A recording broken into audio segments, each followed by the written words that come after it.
Students, welcome to the Cosmic Center for Learning English. This is Sravan sir, and today I am here with a poem from class 9, and the poem is Rain on the Roof. This is a nostalgic poem. ये एक nostalgic poem है. Nostalgic क्या होता है मालूम है? ये nostalgia से बना है. एक टर्म है नॉस्टैल्जिया.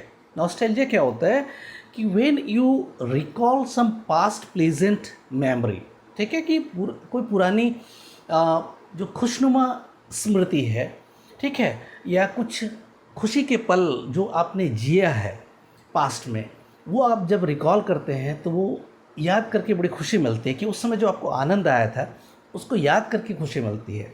और उसी क्षण आपको ये भी अनुभव होता है at the same time you experience that the moment what you had enjoyed in the past can not be brought back, कि जो क्षण आपने जिया है खुशी का वो पुनः वापस नहीं आ सकता.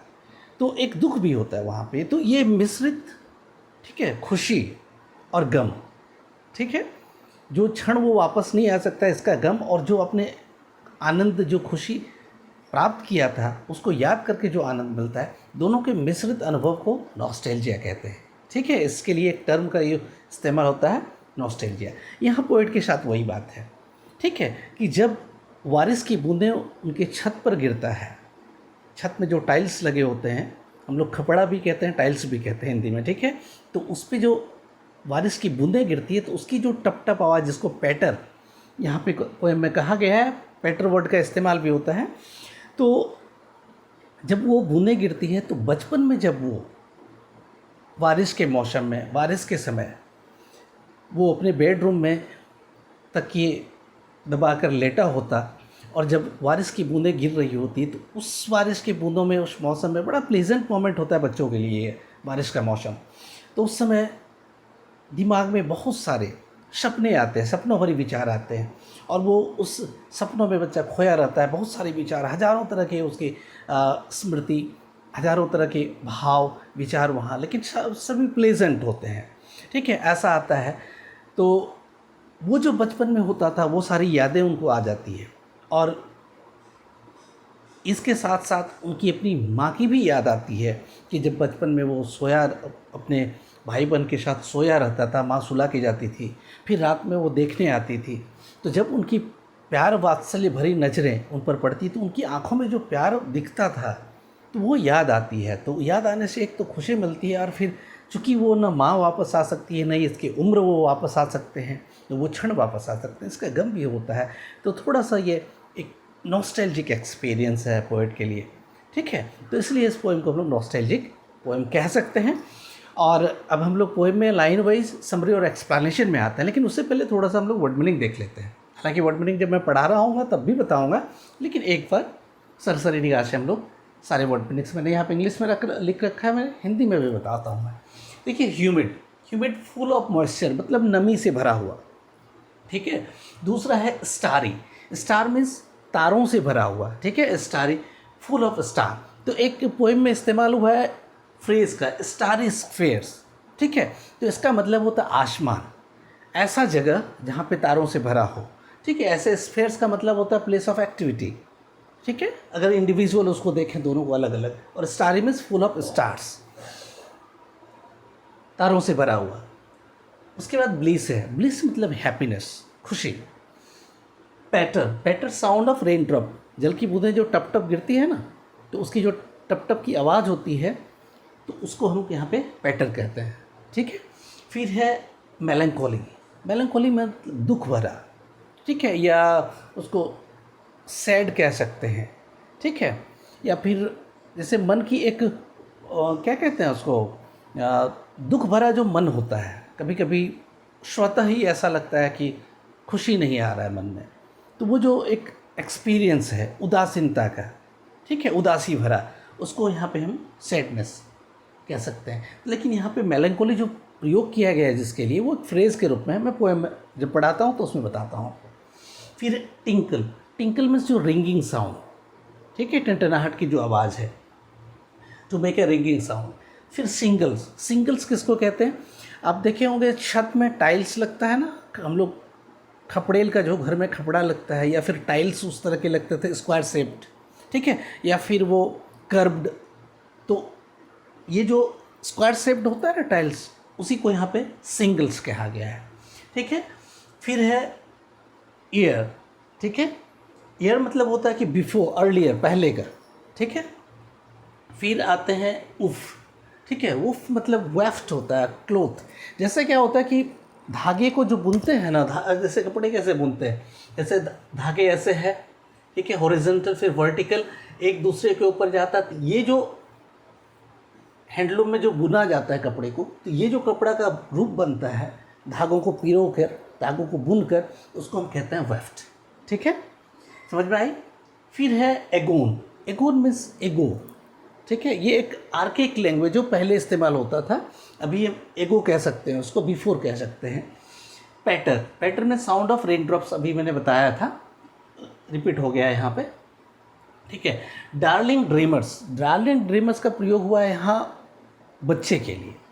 ठीक है, मैंने डार्लिंग मीन्स प्यारा होता है, ड्रीमर जो प्यारा सपना देखने वाले कह सकते हैं, तो वो तो बच्चे ही हो सकते हैं। ये यहाँ पोइट के लिए रिफ़र किया गया है, और हो सके चूँकि ड्रीमर्स है तो पोइट के सिबलिंग हो सकते हैं, भाई या बहन हो सकता है। ठीक है, तो ये हो गए वर्ड मीनिंग्स, जो डिफ़िकल्ट वर्ड्स हैं इस पोएम का। उसके बाद जो पोइटिक डिवाइसेस इसमें इस्तेमाल हुआ है, एलिट्रेशन का, पर्सोनिफिकेशन का, एन्जैपमेंट का, ओनोमेटोपी का। ठीक है, तो ये हम लोग पोएम को जब पढ़ेंगे तो उसके साथ देख लेते हैं, या पोएम पढ़ने के बाद देख लेते हैं उसको क्या होता है।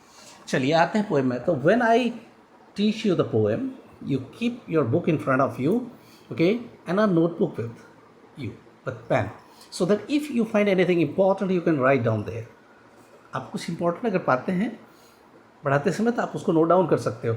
और मैं पोएम को स्टेंजा वाइज और लाइन वाइज दोनों बताता हूँ, इसलिए थोड़ा ध्यान से आप देखेंगे, ध्यान से सुनेंगे, ताकि दोबारा आपको इस पोएम में कोई प्रॉब्लम नहीं आए।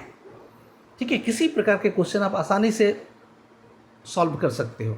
ठीक है, इसमें कोई संदेह नहीं रह जाएगा अगर आप ध्यान से इसको सुन लेते, देख लेते। लेकिन आप वीडियो देखेंगे तो पूरा देखेंगे। बड़ा मुझे कभी कभी आश्चर्य होता है, या फिर उसको दुख भी कह लीजिए, कि स्टूडेंट देखते तो हैं लेकिन वो बीच में ही छोड़ देते हैं, या थोड़ा सा देखा। कहीं हो सकता है कि जब ये लाइव क्लास नहीं है, वीडियो बनाते समय एक्सप्रेशन में या कुछ बोल रहे हैं, कभी आपको उबाऊ सा भी लग सकता है, लेकिन अगले मोमेंट के लिए तो आप इंतज़ार कर लीजिए, शायद आपको अच्छा लगे। तो इससे हमें लेशन को जानना है। ठीक है, वो सामने जो पढ़ाने वाले के उसके भाव को नहीं देखना है, हमें देखना है कि हमें जो जानना है वो हमें मिल रहा है कि नहीं मिल रहा है, इस भाव से। इसलिए वीडियो को पूरा देखा करिए।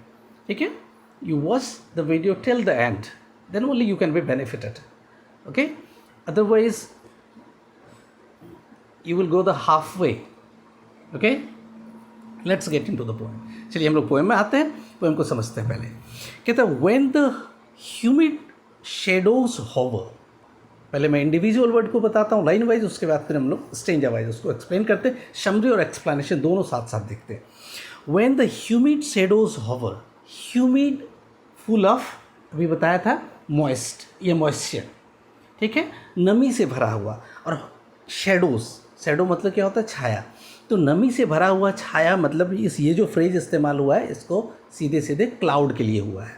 तो humid shadows means what, cloud. Cloud मतलब बादल। और होवर किसको लिए, होवर मतलब होता है मंडराना। ठीक है, हवा में इधर से उधर घूमते फिरते रहना, उसको कहते हैं hover. When the humid shadows hover over all the starry spheres, over all the starry spheres, पूरे आसमान में, स्टारी बोले ना कि जहाँ पे स्टार से भरा हुआ रहता है, तो स्टार से भरा हुआ कहाँ रहता है, आसमान। ठीक है, तो कहता है कि all the starry spheres and the melancholy darkness। ठीक है, melancholy मतलब उदासी भरा, मैंने ऐसा डार्कनेस जिसको देख के मन उदास हो जाए। ठीक है, तो वो उदासी भरा जो अंधेरा है, डार्कनेस है। ठीक है, जेंटली विप्स, वो धीरे धीरे रोने लगता है, अर्थात जो बादल है, ठीक है, वो रोने लगता है। तो बादल का रोना मतलब क्या होता है, बारिश होना। ठीक है, तो वही कहता है कि gently weeps in rainy tears. ठीक है, अब यहाँ पे पर्सोनिफिकेशन है। कि जब मैंने बताया था इससे पहले जितने भी पोएम मैंने पढ़ाया है, उसमें जो पर्सोनिफिकेशन आया वो हमने एक्सप्लेन किया था, बताया था डेफिनेशन पे उसका, कि जब कोई इनएनिमेट ऑब्जेक्ट, एब्स्ट्रैक्ट आइडियाज़, ठीक है, या फिर कोई एनिमल, ठीक है, या किसी ट्री प्लांट जो भी कह लीजिए आप, उसको जब ह्यूमन बीइंग की तरह एक्ट कराया जाता है या फिर मानवीय गुण जिसमें आरोपित किए जाते हैं, ठीक है, तो उसको हम क्या कहते हैं? पर्सोनिफिकेशन कहते हैं, ठीक है, मानवीकरण कहते हैं, ठीक है। तो यहाँ पे है कि कह रहा है कि जेंटली वीप्स इन रेनी टीयर्स, कि वो रोता है। बादल तो रो नहीं सकता है, वो तो मनुष्य का गुण है, ठीक है। तो ये जो रोने वाली बात इसकी यहाँ पे कहा गया, तो ऐसा लगता है जैसे कोई मनुष्य हो, तो इसलिए यहाँ पे क्या है? पर्सोनिफिकेशन। समझ गए? तो अब मुझे पर्सोनिफिकेशन पे बताने की ज़रूरत नहीं पड़ेगा, ठीक है। Gently weeps in rainy tears, what a bliss to press the pillow. तो कहता है जेंटली विप्स, रेनी टीयर्स मतलब बादल का बरसना, रेनी टीयर्स मतलब जब बारिश की बूंदें गिरती है, बारिश जो का पानी गिरता है, तो उसको यहाँ पे टीयर्स, आंसू से संबोधित किया गया है, ठीक है। What a bliss to press the pillow of a cottage chamber bed and lie listening to the patter of the soft rain overhead. Overhead मतलब ऑन द रूफ, ठीक है, माथे के ऊपर, छत में, कि छत में जब बारिश की बूंदें गिरती थी, ठीक है, और मैं बेडरूम में तकिए में सर गाड़ के, तकिए को दबा के जब लेटा रहता था, तो व्हाट अ ब्लीस, क्या खुशी मिलती थी, क्या आनंद मिलता था, ठीक है। बात समझ में आई लाइन वाइज? अब फिर से एक मैं स्टैंजा को मैं समझाता हूँ। कहता है कि जब आसमान में काले बादल मंडराते इधर उधर, ठीक है, और आसमान मैंने यहाँ पे बताया था अभी, स्टार स्फीयर्स आसमान में मंडराते, और कहता है कि वो जो काले बादल, ठीक है, जब बरसना शुरू होता और मैं बेडरूम में तकिए में को दबा कर जब लेटा रहता, ठीक है, तो वो जो बारिश की बूंदें हमारी छत पर गिरता और उसमें जो उसकी जो आवाज़ आते, टप टप की आवाज़, जो पैटर साउंड आता, तो क्या खुशी मिलता था, क्या आनंद मिलता था मुझे, ठीक है। सॉफ्ट रेन कि सॉफ्टली वो गिरता था, और ऐसे जो कंक्रीट रूफ होता है ना, कंक्रीट रूफ में ये आवाज़ सुनाई नहीं पड़ेगा, जैसे एस्बेस्टस होता है या टीन के जो रूफ होते हैं, टाइल्स जो पहले होता था, तो उसमें जब जल की बूंदें गिरती तब की उस तरह की रूफ की बातें हो रही है, ठीक है। ये अब समझना पड़ेगा थोड़ा सा, वो प्रैक्टिकली उसको देख के। आगे देखिए क्या होता है नेक्स्ट स्टेंजा में। तो फर्स्ट स्टेंजा समझ में आ गया। Every tinkle on the singles, every tinkle मतलब जो रिंगिंग साउंड, टन टन की आवाज़ जब बारिश की बूंदें गिरती, तो ऊपर अगर वो मेटालिक है, जो रूफ है उसमें जो शिंगल्स है, मैंने उसके जो टाइल्स हैं, वो अगर मेटालिक है तो उसकी आवाज़ उस तरह की होगी। तो वही कहता है कि every tinkle on the shingles has an echo in the heart, कि जिसे आवाज़ छत पे जल बूंदों की होती, उसका प्रतिध्वनि हृदय में सुनाई पड़ता है, ठीक है, इको होता हमारे हृदय में, ठीक है, इन the heart. And 1000 dreamy fancies, और हजारों विचार, सपनों का विचार, ठीक है, ड्रीमी फैंसीज विचार इनटू बिजी बीइंग हर्ड, और मेरे हृदय में, मेरे मस्तिष्क में घूमता, और हृदय पूरी तरह से उन विचारों में खो जाता है। यहाँ पे बिजी होने से मतलब खो जाने की बात है, being start. And 1000 recollection weave, और हजारों स्मृतियाँ, ठीक है, weave their air threads into woof, वो स्मृतियाँ ऐसा लगता कि हवा से धागे ले रही है और उसको, उन धागों को बुन कर वो वेफ्ट बना रही है, विचारों का, भावों का वो कपड़े, ठीक है, वेफ्ट अभी मैंने समझाया था, ठीक है। तो कहता है into woof as I listen to the patter, ठीक है, जैसे मैं उन जल बूंदों की आवाज़ को सुनता, पैटर का साउंड सुनता, ठीक है, टप टप की आवाज़ सुनाई पड़ती, तो ऐसा विचार मन में आता, और वो सारे हजारों विचार, ऐसा लगता कि हवा से वो धागे लेके उसे बुन रहे हैं, और बुन के भावों का वो कपड़े, वो विचार जो आनंद भरा होता था, खुशी भरा होता था, ठीक है। ऑन द रूफ अपॉन, कहता है कि of the rain upon the roof, और ये किसकी पैटर साउंड है? रेन का, ठीक है, जो बारिश का, जो छत के ऊपर गिरता उसकी। Come to the third stanza. Third stanza में आते हैं। Now in memory comes my mother. अब क्या होता है कि ये पुराने विचार हैं, पुराने भाव जो उनके मन में जो आनंददायक हुआ करता था वो याद आता है, साथ साथ माँ भी याद आती है। कहता है कि now in memory comes my mother, मेरी माँ की याद आती है। As she used in years ago, जैसे वर्षों पहले। ईयर्स एगोन मतलब होता है एगो बिफोर। एगोन का अर्थ मैंने बताया था यहाँ भी, पास्ट। ठीक है, ये आर्किक लैंग्वेज है। अभी एगो इस्तेमाल होता, पहले उसकी जगह पे एगोन का इस्तेमाल होता था। ठीक है, वर्षों पहले। To regard the darling dreamers, to regard, regard मतलब होता है टू कंसीडर, विचार करना, लेकिन विचार करने से मतलब यहाँ देखना। टू डार्लिंग ड्रीमर्स, तो डार्लिंग ड्रीमर्स से मतलब एक तो पोइट हो सकते हैं, ठीक है, एक तो पोइट स्वयं है, और वहाँ पे ड्रीमर्स इस्तेमाल हो सकता है उनके सिबलिंग्स हो, उसके भाई बहन हो।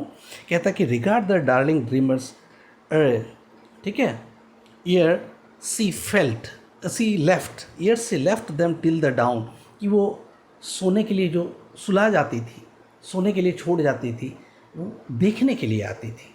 ठीक है, वो देखने के लिए, जैसे बच्चे को माँ सुला के चली गई और फिर वो रात को देखने के लिए आती बच्चे कैसे सो रहे हैं। ठीक है, तो वो एक माँ की वो नज़रें, वो प्यार भरी नज़रें, जो माँ का केयर, ठीक है, बच्चों के प्रति होता है, वो उनको याद आती है। ठीक है, वही कहता है एयर सी लेफ्ट, तो एयर का मीनिंग मैंने लिख दिया है यहाँ पे। ठीक है, बिफोर, अर्लियर। ठीक है, ere she left them till the dawn, till the dawn means क्या होता है, भोर, डे ब्रेक जिसको कहते हैं, सूर्योदय से पहले का जो समय होता है ना सुबह का, उसको daybreak. Dawn, DAWN। Oh I feel her fond look, fond means love, ठीक है, प्यार भरा। ठीक है, फॉन्ड लुक, तो कहता है कि मुझे जब बारिश की बूंदें गिरती है तो वो माँ की याद आती है, माँ की वो प्यार भरी नज़रें जो मुझको देखा करती थी। As I list to this refrain, और ये कब होता है, जब मैं उन बारिश की बूंदों को, जो पैटर साउंड को मैं सुनता हूँ। यहाँ पर रिफ्रेन का होता है कि repetition of a line in every stanza of a song और पोएम, किसी पोएम के हर स्टेंजा में जो रिपीट होता है जो लाइन, ठीक है, या कोई सेंटेंस या फिर पार्ट ऑफ अ सेंटेंस जिसको कह सकते हैं, या लाइन बार बार जो रिपीट होता है उसको हम रिफ्रेन कहते हैं। तो यहाँ रिफ्रेन से मतलब है जो जल बूंद जिसकी वो बार बार चर्चा आ रही है, पैटर साउंड ऑफ रेन। ठीक है, तो कहता है कि I list, list means listen, सुनना। I list to this refrain which is played upon the shingles, जो कहाँ आवाज़ आती है, ये जो रेन ड्रॉप्स की जो पैटर साउंड है ये कहाँ बज रहा होता है, कहाँ सुनाई पड़ता है, शिंगल्स में, जो छत पे टाइल्स लगा है उस पर जो गिरते हैं। ठीक है, by the patter of the rain, by the patter of the rain means the sound of rain drops which falls on the roof. ठीक है, तो ये पोएम एक नॉस्टैल्जिक है, जो स्मृति उसके पुराने आनंद भरा, जो खुशी भरा वो मोमेंट है, वो क्षण है, वो उसको याद दिलाता है, साथ ही साथ अपनी माँ की याद आती है।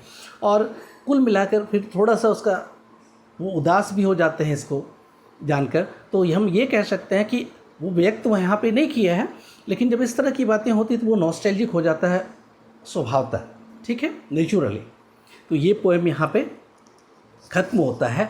मुझे लगता है कि अब इसमें कोई परेशानी, कोई प्रॉब्लम नहीं होना चाहिए। अगर होगा तो आप कमेंट बॉक्स में ज़रूर डालेंगे। ठीक है, चलिए अब देखते हैं इस पोएम में जो पोएटिक डिवाइसेस इस्तेमाल हुआ है। ठीक है, फर्स्ट है एलिट्रेशन।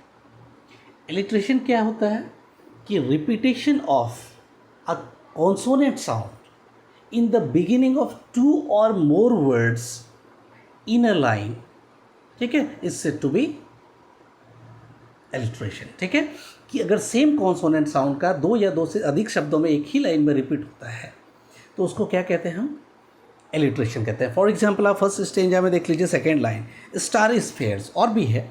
ठीक है, आप उसी स्टेंजा में देख लीजिए लाई लिसनिंग, तो जैसे स्टारी भी एस से स्टार्ट है, साउंड से, और स्फेयर्स भी। तो इस तरह का जो यूज़ होता है, ट्रीटमेंट होता है, ठीक है, लैंग्वेज में, इसको हम क्या कहते हैं, एलिट्रेशन। ठीक है, पोएटिक डिवाइस। दूसरा है पर्सोनिफिकेशन।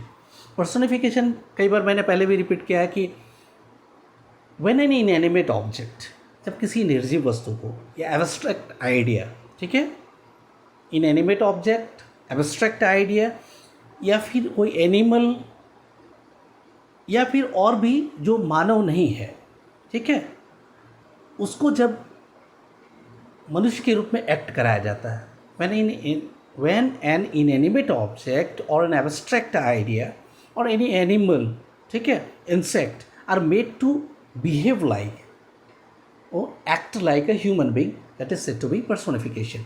यहाँ पे बादल है, बादल की रोने की बात है, बादल रो नहीं सकता, तो बरसता है, लेकिन हम ऐसे उसका ट्रीटमेंट दिए, भाषा को ऐसे यहाँ पे लिखा है कवि ने इस तरह से, ऐसे लगता है मानो कोई बादल मनुष्य जो आंसू बहा रहा हो, रो रहा हो। तो रोने की बात जो यहाँ पे मानवीय गुण डाले गए हैं उसमें, इसको हम क्या कहते हैं, पर्सोनिफिकेशन कहते हैं। बात समझ में आई। फिर है enjambment. Enjambment when a sentence runs through 2 or more lines, ठीक है, without any punctuation marks, without any punctuation marks is said to be enjambment. जैसे पहले इस स्टेंजा को देख लीजिए, when the humid shadows hover over all the starry spheres and the melancholy darkness gently weeps in rainy tears. तो अब यहाँ पे देख लीजिए आप कि फर्स्ट लाइन से लेकर 4th लाइन तक एक ही कॉमा लास्ट में आ रहा है, इस बीच में कोई कॉमा नहीं, तो एक ही सेंटेंस यहाँ तक आया है 2 से अधिक लाइन में, ठीक है, एक 2 या 2 से अधिक लाइन में गया है। तो इस तरह के जो एक सेंटेंस का बिना पंक्चुएशन मार्क्स का 2 या 2 से अधिक लाइन तक जाना क्या कहलाता है, इंजैपमेंट कहलाता है। पहले भी मैंने कई बार रिपीट किया है, एक्सप्लेन किया है। अब आते हैं हम लोग ऑनोमेटोपी। ऑनोमेटोपी क्या है, ये एक imitation of natural sound and giving it a particular name, कि प्राकृतिक कोई आवाज़ है उसका कॉपी करके उसका कोई नाम देना। जैसे जल बूंदों का गिरना, टप टप जो गिरता है, उसकी आवाज़ को यहाँ पैटर शब्द से संबोधित किया गया है, बताया गया है। तो वो नेचुरल साउंड है, उसके नाम यहाँ पे पैटर से हम लोग उसको समझ लेते हैं कि वो रेन वाटर का गिरना या उसके साउंड को पैटर कहते हैं। तो इस तरह का जो ट्रीटमेंट है, इस तरह का यूज़ ऑफ लैंग्वेज है, वर्ड है, उसको हम क्या कहते हैं, ओनोमेटोपी, ठीक है। ये एक पोएटिक डिवाइस है, फिगर ऑफ स्पीच है। बात समझ में आई। तो ये पोएटिक डिवाइसेस इसमें इस्तेमाल हो गया। डिफ़िकल्ट वर्ड्स भी आपने देख लिया, पोएम को भी लाइन वाइज, स्टेंजा वाइज समझ लिया। अब मुझे नहीं लगता कोई परेशानी होगी। और क्वेश्चन आंसर की जहाँ तक बात है, हम लोग जल्द ही क्वेश्चन आंसर सीरीज स्टार्ट कर रहे हैं, उसमें हम लोग सारे पोएम्स के देख लेंगे। तो पोएम का हम लोग देखेंगे, साथ साथ प्रोज स्टार्ट करेंगे। लेकिन प्रोज से पहले बीच बीच में मैं अभी लेटर का सैम्पलिंग कर रहा हूँ। फॉर्मेट्स तो मैंने दोनों का बता चुका हूँ, फॉर्मल इनफॉर्मल का, उसके काइंड्स भी बता चुके हैं। अभी कुछ मैंने सैम्पलिंग किया है इनफॉर्मल और फॉर्मल का, रेस्ट में करूँगा। और बहुत जल्दी रीडिंग स्किल का भी अनसीन पैसेजेस कैसे अटैम्प्ट करेंगे आप एग्ज़ाम में, बात समझ में आ रही है, कैसे आप अटैम्प्ट करेंगे, तो उससे संबंधित वीडियो भी मैं डाल रहा हूँ। तो आप वीडियो देखना बंद नहीं करेंगे। और एक बात है कि जो भी देखेंगे आप अंत तक देखेंगे, और अगर आपको अच्छा लगे तो आप लाइक करेंगे, शेयर करेंगे, ठीक है। और नए हैं तो सब्सक्राइब करेंगे। थोड़ी सी टेक्नोलॉजी का लिस्ट यूज़ है, ठीक है। मैंने टेक्नोलॉजी का एकदम मिनिमम जिसको कहते हैं, लेस भी नहीं, लिस्ट कह सकता हूँ, वो इस्तेमाल कर रहा हूँ। तो आप उसके कंटेंट को देखिए, आपका काम आ रहा है कि नहीं, आप वो देखिए। अभी थोड़ा सा उसके जो स्टैंडर्ड पे फोकस थोड़ा कम होना चाहिए, कि अभी मैं नहीं कर रहा हूँ। आप लोगों का रिएक्शन, जैसे सब्सक्रिप्शन बढ़ेंगे आपका रिएक्शन देखा जाएगा, उस अनुसार से इसमें भी आएगा। अभी जो मैंने उफ के बारे में बताया, जो टाइल्स की जो चर्चा अभी मैं यहाँ पे आपको साथ साथ दिखाता, अगर टेक्नोलॉजी का इस्तेमाल करता, मैं करूँगा बहुत जल्दी, ठीक है। तो आप देखते रहिए और आप सपोर्ट करते रहिए। फिर मिलते हैं नेक्स्ट वीडियो में। Good bye.